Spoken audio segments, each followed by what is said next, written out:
What's up, guys? Monkey Guy here. God damn. I feel like I haven't done that in a while. I mean, it couldn't have been that long, right? Right? Let me go on my channel right quick. Hold on. Alright. Monkey Guy. Alright. Go ahead and scroll down. A year ago? It's been a year since I uploaded?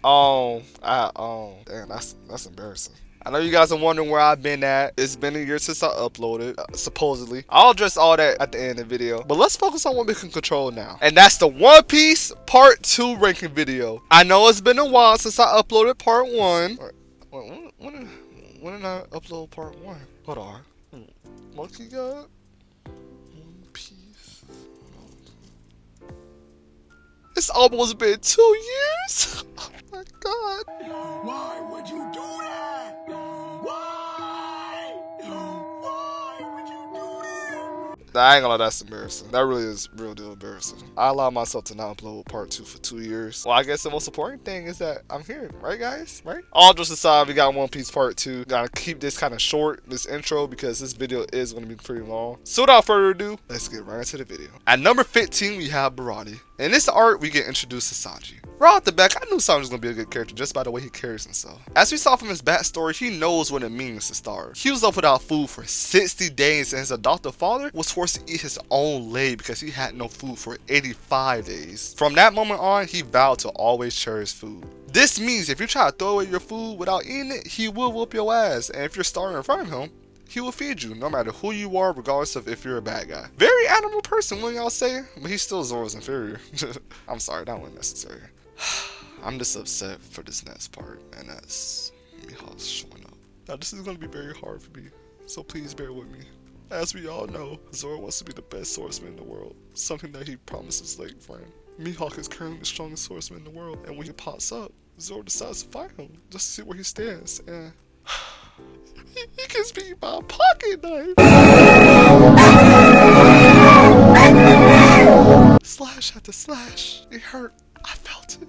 I felt every single slash that Zoro took, and it really did hurt. Even after getting whooped, he told Mihawk to take his black blade and slash his chest so that he never forgets that day. So Mihawk did just that. On the brink of death and about to pass out from the pain getting slashed, Zoro mustered up the strength to make a promise. A promise to Luffy to never lose again. He asked him if that was okay. Pirate King. Yes! Even after getting voted in a way that I believe most of y'all favorite characters with a permanent L on their forehead, he still managed to turn that L into an exalted moment. Tell me what other characters doing it like that. Please tell me what other characters doing it like that. Don't worry, I'll answer that question for you. No one, because his name is Roronoa Zoro, the future greatest swordsman of all time. That's right, Goat. Tell him you'll never, ever lose again. Dude, after watching that shit, I'm about to go repent. My nigga, I'm about to go pray. Like, dude, I don't know, I got weird vibes from that. Like, dude. At 14, we have Drum Island. We get introduced to everyone's favorite furry animal, Chopper, who has top 5 saddest backstories in One Piece. Abandoned by his family and labeled as a monster because of his devil fruit, Chopper spent most of his life in solitude. The only person to ever accept him tragically died. The terrible life he had all changed when he met Luffy. You know, you can call Luffy a lot of things, but you can't deny the fact that he's one of the realest characters in anime. This man climbed a whole tree with Sanji and Nami on his back, in a blizzard, sustained severe frostbite and hypothermia, and once he got to the top, he told the doctors, don't even worry about me, make sure they're fine first. Like, come on man, he is the greatest MC of all time, but that's a discussion for another day. And another thing about Luffy, no matter who you are, or what you've done in the past, if Luffy likes you, he likes you. Chopper didn't understand it at first, but eventually came around and accepted the fact that there are more people out there in the world like the Doctor. Those who will accept him for who he is, even if he's labeled a monster. At 13, we have Jaya. Not only do we get a subtle introduction to one of the biggest villains in One Piece, Blackbeard, but we also get one of the coldest moments in One Piece, and that's Luffy punching Bellamy. Man, Bellamy thought shit was sweet when him and his crew beat up on Zoro and Luffy. So when Luffy walked up on him to get that rematch, he was like, bruh, you trying to get your ass whooped again? Little did he know, he was about to get packed up and put on a t-shirt. All that beep beep beep beep bounce that Bellamy was doing, talking crazy to Luffy, disrespecting his name, everything that he stood for. You thought Luffy was gonna let that slide? Come on now. Come on now. Meant nothing because all it took was one punch. One punch! That's all Luffy needed. Had Bellamy on the ground sleeping like he just got done watching an episode of Full Metal Brotherhood with a big ass fist imprint on his cheek. No, did he? Bellamy! Luffy! What happened though? Wasn't as easy as you thought, huh? At 12, we have Impel Down. I thought it was pretty funny seeing Luffy lead a prison break, especially being the biggest prison in the world. Just wandering around Impel Down freeing criminals like Buggy, Crocodile, Bon Clay, Mr. 3, and Mr. 1. Just some crazy shit that only Luffy can get away with. We can introduce Magellan and his OP ass abilities. That Venafro he had? That was something serious. He was dropping everyone. Series would have ended a lot sooner if it wasn't for Ivankov, because he left Luffy on 1 HP, if that. But I'm not gonna lie though, for someone so powerful, he was equally as weird. Because why was bro just eating poison food all day, knowing that it gave him diarrhea? Got introduced to one of the most loyal men in the series, only second to Zoro, Jinbei. And we gotta see a little Luffy versus Blackbeard fight. A big shout out to Bon Clay, man, because he did a lot for Luffy throughout this whole arc. Getting him help for the poison, protecting him from enemies, and opening up the gate of justice. The true MVP of this arc. At 11, we have the Reverie arc. This is one of the shortest arcs in One Piece, but had one of the biggest info drops in the story. Just to start this off, the king of gaslighting, Big Moose Morgan declared Luffy the 5th emperor. Big Mama's coming to Wano. The fraud Green Bull is revealed. Sabo invades Mary Jawal and finds out Kuma is now a slave to the Celestial Dragons. Shakes meets with the Gorosei to discuss a certain somebody. And we get to see Imu, who drops the "Who shall be the next light to vanish from this world." Ooh wee! Yo, this arc started so many theory videos, and I was there to watch every single one of them. From who's really Joy Boy and the connections to Imu and the Void Century, to goddamn Crocodile being Luffy's mom, which is still crazy to think about to this day. That theory ends up being true. I'll mess around and make a Why High School DxD is the greatest anime of all time video song, because there's just no way that theory can be true. It just can't. Please, Oda, I know you be trolling sometimes, but don't do it. I don't want to make a High School DxD video. Sitting there and binging all those theory videos not only increased my overall knowledge of the show, but it got me so much more interested in One Piece, because there was a lot of stuff that I just did not know about. The little stuff that you overlook, or just the stuff that you forget, it all comes back and ties into something. And for that, I consider this arc one of my favorites. At 10, we have Alabasta. We get introduced to Crocodile, and I gotta give him his respect, because this man was whooping Luffy's ass. He was the first villain to really make Luffy struggle. He got packed up so many times, I couldn't believe it. Now Luffy, how did it feel to get your ass whooped like that? Wait, what'd you say, Luffy? We can introduce to Mr. Donut Man himself, Ace. Oops, too soon for that. The battle for Alabasta was fire. Nami finally gets her own weapon. Usopp and Chopper had a 2v2, which was pretty much just Usopp getting brutally destroyed. Zoro having one of my favorite moments, which was him unlocking his 6th sense, which allowed him to cut Mr. 1. I cannot wait for Oda to further elaborate on this, because that could really be the key to cutting things like Sea Stone. I'm not gonna talk about Sanji's fight, because that shit was ass. Embarrassing. And Luffy's final fight versus the Crocodile was pretty good. You see, back before the hockey, Luffy really had to think outside the box to defeat Logan uses like Crocodile. First he had water, and that didn't really work. So he said, well, time to use my blood. Like, that's crazy. He was blooded the whole time. So it really took a lot out of him to beat him, while being poisoned at the same time. This still didn't stop him from giving Crocodile that final combo, but he for sure had to work for it. At 9, we have Skypiea. This arc gets so much unnecessary hate because of the pacing, specifically with the anime. I heard the manga was just fine, but even so, I still enjoyed the arc even though I watched it. Skypiea has so much to offer: the landscape, technology, which included the dials and waivers, characters, and overall story. How can you not think that was cool as hell? I was invested the whole way. Shout out to Nolan, man. He's one of the most underrated characters in the show. And then you have that boy Nell, the god himself. And boy, did he live up to that title of god, because he was dropping everyone. Bodies just dropping left and right. He quite literally was dropping pinpoint nukes from across the damn island. I did not know how anybody was going to stop him. He seemed unbeatable until I realized, wait a second. Is it Luffy Rubber? Quite literally the perfect counter to him. And Nell was so shocked that he couldn't do anything to Luffy that he was making funny faces like this. My favorite part of this arc, no one believes Skypiea existed. It was treated as a little fairy tale, not to be taken serious, something that's going to be forgotten eventually. Just Nolan's silly dream. But as Blackbeard once said, a man's dream never dies. All it took was one man to take Nolan's dream and make it a reality. Monkey D. Luffy. One of the best things about Luffy is he doesn't second guess himself. As we all notice, Luffy doesn't have internal monologue. He doesn't think to himself, damn, this is stupid. I shouldn't be doing this. Maybe they were right. Hell nah. If Luffy's gonna do something, it's because he wants to do it. Not because anybody else told him to, but because he decided upon himself, I'm going to do this. And this right here is what makes so many people want to follow him. Because he's the man that can make the impossible possible. Nothing seems out of reach when you're with him. It's like when you're with Luffy, you can do anything. The embodiment of hope. Really loved how this arc showcased that. This arc really is one of them arcs. I could never hate it. At 8, we have Arlong Park. This is the arc that made me fall in love with One Piece. After getting finessed by Arlong, Nami sat in the middle of the road, crying, stabbing herself in the arm just to be stopped by Luffy. Not knowing what to do, she looks up to Luffy and says, "Luffy, save me." And without hesitation, he takes off his hat, his most prized possession, the hat that Shanks gave him, puts it on her head and screams, "Of course I will!" And all you hear is that song. Oh, y'all know what song that is. Dun, dun, dun, dun, dun, dun, dun, dun, dun, dun, dun, dun. All you see is Luffy walking, and you see Zoro, Sanji, Usopp posted up, waiting for that call. And Luffy said, "Let's go." They already know what time it is. They pull up to Arlong's part, knock down the doors, and Luffy says, "Which one of you is Arlong?" Oh my god. Oh my god, this is oh my god! This scene will always live in my head rent-free. Because how? How can a simple walk get me this hype? Like, I legit got goosebumps right now just thinking about that scene. And this is what One Piece is all about. Making the simplest little thing the most hype thing you have ever seen in your life. From this moment on, oh, I knew.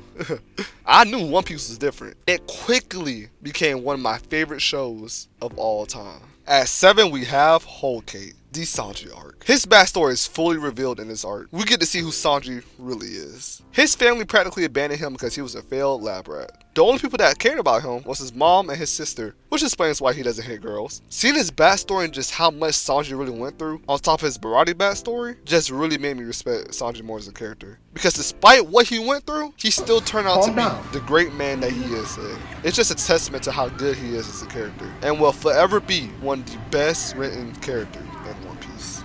Man, I hate giving this man credit. Anyway, we got to see more of Big Mom and just how crazy she is. She's literally a child trapped in a woman's body. One false move? Oh yeah, you're done. Big ass temper tantrum. Also got to make sure she's fed, because if you don't, she'll eat you like she did her village when she was a kid. Now the most memorable thing out of this arc, Luffy versus Katakuri. This is easily the best fight in One Piece. The anime actually did this fight justice, and we all know how rare that is. I'm speaking for at that time, not nowadays. They were going at it. Very well animated and choreographed. We got Snake Man, one of the best transformations in the show. Like, this is really good. Even though Luffy low-key should have lost, he willed his way to that win. And Katakuri acknowledged Luffy as a great person and fighter. You know, Katakuri really is a cool character with a nice devil fruit, hockey, drip, just everything about him is fire. He really is him. But I just don't like him, mainly because of his fan base. You know who you are. At 6, we have Sabaody. This arc right here,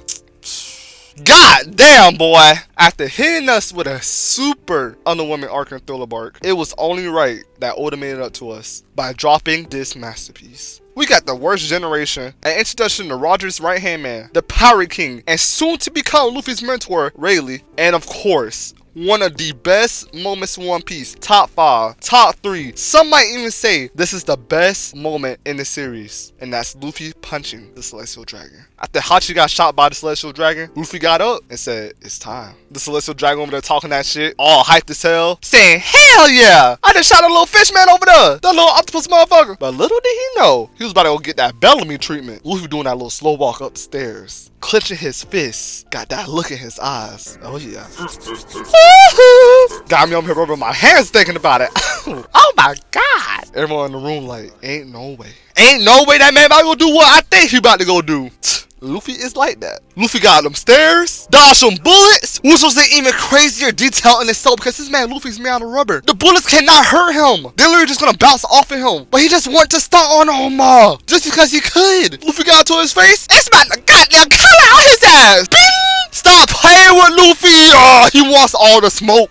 One of the most iconic punches of all time. From this moment on, everything just became a war zone. Luffy, Kid, and Law team up for the first time. Marines pull up, Kizaru pull up, the Pacifista pull up. Shit, I pull up. Yeah, I was there. We going crazy. But we all know how this arc ends. As they say, all good things must come to an end. That's exactly what Kuma did. He swiped them all away, one by one. Even though we found out it was real that Kuma did that, it was hard seeing it, especially for Luffy. Boy, was he going through it. Now we have our top 5 arcs. Coming in at number 5, we have Dressrosa. Not even gonna lie, I couldn't choose between this arc and Sabaody at first. But after thinking about it for a cool minute, I decided to put this one over Sabaody. Just by the slight edge. We get introduced to one of my favorite characters in the show, Sabo, the missing brother. Well, missing wouldn't be the right thing to say for him because everyone thought he got packed up. But I'm glad he's alive because he's a cool ass character. He's got the drip and the hands. You know someone different is going around beating ass with an old dusty pipe. I see why he wear gloves. He deserved to get Ace's fruit. You know, thinking about it too, if it weren't for Ace dying, you would have never got Sabo. He's just a better character than Ace. If I'm lying, I'm flying, and you know this. Can't forget about Fujitora. He came in and instantly made his impact as the best admiral. It's always the old people, bro, I swear. They're always just the coolest characters. Calm, but extremely deadly. Just being able to drop meteors out the damn sky is crazy. And they weren't even big ones. Just imagine if you tried and dropped moderate sized meteors. Oh my god, who's stopping him if you do that? Oh wait. Doflamingo, man. That man right there, the epitome of Black Force energy. All the stuff he did to Dressrosa, manipulating everyone, killing people, turning people into toys, lighting up law in broad daylight, seeing what he did to his own brother. Damn, are you not tired of being a menace? He was a serial killer who bragged about killing people, and he professed and confessed to be a demon. He was dead, bruh. If he wanted you out of there, he'll go do it himself on feet. Him and Law had great backstories. Two of the best in One Piece. RIP Corazon, he didn't deserve it. Moments before the moment of this arc, we got Zoroka and Pika. Usopp having that clutch MVP performance. Luffy knocking out Bellamy. Again, seeing peak backstory. The moment of this arc is Gear 4. This transformation was so good. When I saw Luffy kick off the sandals for this transformation, I said, oh yeah, it's GG's for Doflamingo. Now I was right because this man got violated. It was really cool seeing Luffy tap in more into his elasticity powers. He used this to literally fly and generate enough force and powers to damn near knock out Doflamingo in one punch. Sorry you had to go out like that, Doflamingo. You still top 3 villains in One Piece and the most drippy. At number 4, we have War to 7. In this arc, we get introduced to Mr. Speedo Man himself, Frankie. Super!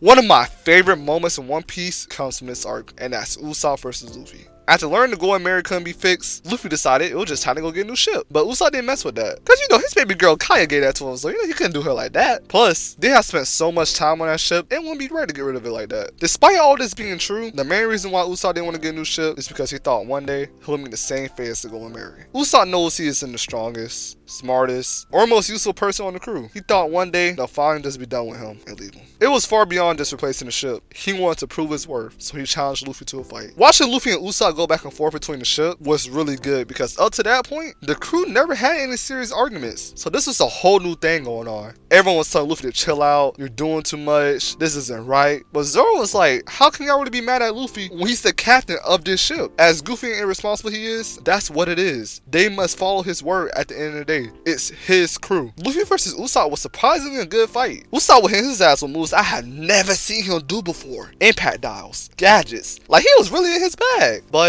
Luffy was going to beat him regardless, and that was suspected. But that might have been his hardest fight up to that point. Tough moments like this is necessary to build a stronger foundation. You know, I would have been more sad if Chopper, the little fat ass, wasn't doing that little funny moment, those crocodile tears running down his face. Coming in at number 3, we have Wano. This is the longest arc in One Piece, but it's still fire regardless. We get to finally see the strongest man alive, Kaido, and oh my god, did he live up to this height. Because this man was getting jumped throughout that entire arc. No breaks, drunk off that Henny, and still managing to drop everyone that tried him. He is him! And one of the only people to ever give Kaido problems was Oden. Oden had a phenomenal backstory. His entire journey from start to finish, including the interactions we saw from Whitebeard, Roger, and the Scabbards, was just all too good. He didn't deserve to get snuck like that though. Still went out like a G. You know what they say, Oden isn't Oden unless it's boiled. Once everyone got to Onigashima, it was just straight heat from that point on. Moments that included Yamato's introduction, Rupees, the face-off between the old generation and the new generation, Zoro unlocking Vance conquering Taki, Robin awakening her fruit, Sanji awakening his genes, Momo's true adult form. Oh my god, I ain't even get to the fights yet. Zoro versus King, Robin versus Black Maria, Sanji versus Queen, Law and Kid versus Big Mom, and of course course, Luffy versus Kaido. All of this just to top it off with an internet-breaking moment. The moment, Gear 5. Everything leading up to Gear 5, Chef's Kiss, phenomenal. Mwah. Joy Boy, Sun God Nika, Zanisha, tying back information from all the way back from Skypiea and the Drums of Liberation. Oda was in his goddamn duffel bag with this. The king of foreshadowing. It was all perfect. I could not think of a more fitting, ridiculous, and goofy power for Luffy to have. That's how you do a transformation. All of this peak just ending off with that fraudulent ass Admiral Green Bull. How you got so much hype to your name just to get Little Bro by Shanks and Momo? You gotta be ashamed of yourself. Real talk. At 2, we have Marineford. This is one of the best war arcs in anime.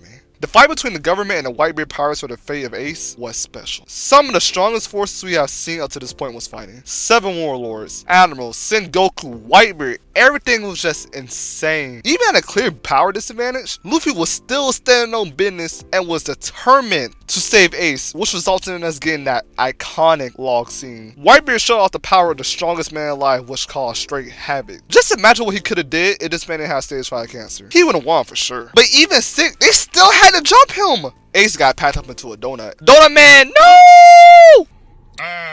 The Krispy Kreme donut man, donut man, donut man. Blackbeard got 2 of the most powerful devil fruits of all time and didn't know how to act until D-Man pulled up, Shanks. Literally told everyone, alright guys, we're done, go home. And not a single person there told him no. Y'all gotta tell me who got more aura than Shanks. He can do any and everything, and no one's gonna mess with him because they know better. So if you're not a fan of the words, peak fiction, goat, raw, fire, click off of the video. Cause those are gonna come up like 50 times in here, man. I can't help it. The weights are off on some Rock Lee stuff. Finally, we have the #1 arc. Hey, editor, bro, cut this. Cut that little music off. Bring me that other piece. I need something more fitting for the #1 arc. Oh yeah, I likes this. Oh yeah, I likes this. This arc really does not need an intro. But I feel like I'm disrespecting it if I don't give him one. We have the best arc in One Piece. Scratch that. The hell am I talking about? We had the best arc in anime in this lobby. Argue with your mom, your daddy, your grandma, your dad, your grandma.